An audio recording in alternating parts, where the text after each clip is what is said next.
Welcome back, ladies and gentlemen. It's time now for the nation's sharpest opinion. Top ex-envoy, ex-Indian High Commissioner Ajay Bisaria has revealed the inside story of what went on diplomatically and behind closed doors post-Pulwama in Pakistan, and how the Narendra Modi government, through coercive and effective diplomacy, had Pakistan at its knees. And despite so, Prime Minister Modi refused to take a quivering Imran Khan's call at midnight. If you go through the revelations, and I've only read some, then the entire narrative of the Lutyens media, the Western propagandists, is, in my view, completely smashed.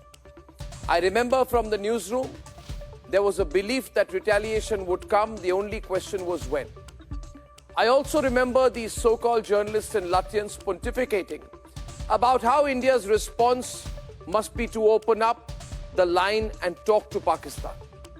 This typical Aman Ki Asha approach.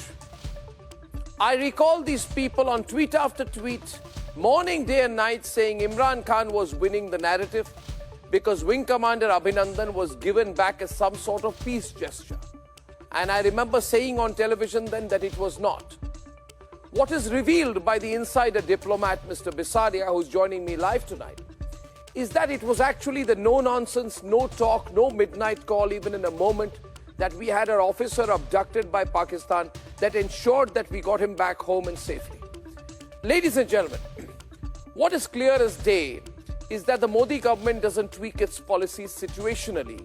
There is a sense of pride and vindication today that even in that moment, even in that pressure moment, we didn't give a line or an inch to the Pakistanis at the highest level. We didn't bargain, we set terms, and we had our way.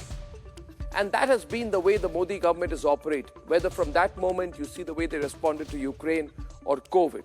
And everyone in the ecosystem, from the army chief to the diplomats to the Prime Minister himself, were very clear that the answer on Pulwama would not be a diplomatic one.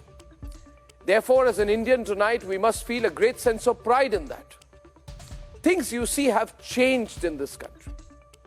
Today, we don't have any Sharm el-Sheikh moments, some brief, meaningless asides at the UNSC, some accommodative track 2, 3, 4, 5 diplomacy. We have a clear policy vis-à-vis Pakistan, and one that simply does not relent, does not give in, does not get coerced into the bullies of the Western world with the narrative setting that's been thrust on us through decades. Today, the Modi way is one in which we set the terms unapologetically, from Pakistan to Russia to Israel, no matter who's miffed by it, no matter what new woke terms they brand us by. Our policy is nationalistic, hyper-nationalistic, if you will, and my view is that we must ensure that we have it no other way. घबराना नहीं है,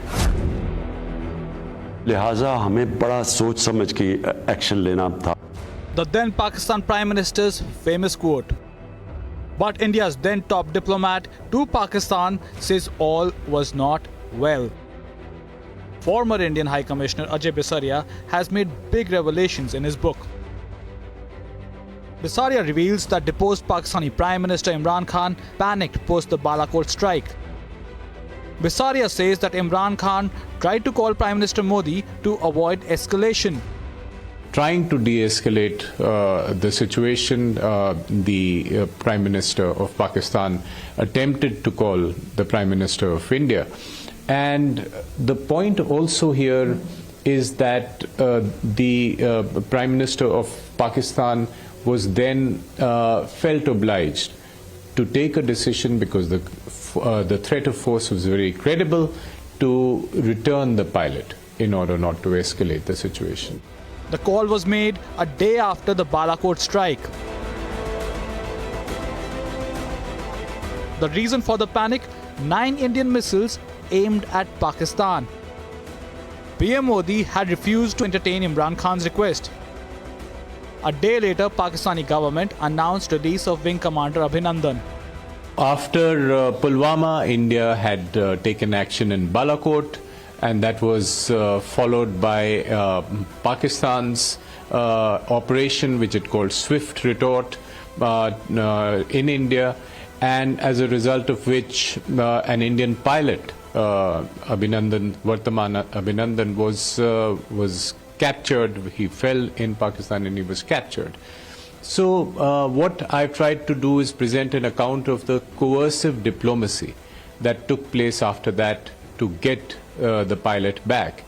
And there was a very credible threat of force, of the use of 9 missiles. Pakistan made the choice of returning the pilot, not wanting to escalate that conflict.